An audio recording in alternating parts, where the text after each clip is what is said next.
know what ticks me off? What really yanks my nose hairs? People who don't appreciate a good sneeze. They just don't know how to make a sneeze fun. Once you feel it coming, you look for the nearest bystander and... achoo!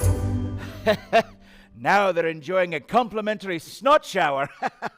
But sometimes you've got to be polite and sneeze into your hand. Well, this is where the real fun comes in. Disposal. If you see someone you don't like, you slip them the old, "Nice to see you!" And now your problem is their problem. Oh, and what do you do if nobody's around? No, I'm not going to eat it. I'm an ogre, not a troll. That's just disgusting. I like to watch it dry. Oh, there it goes.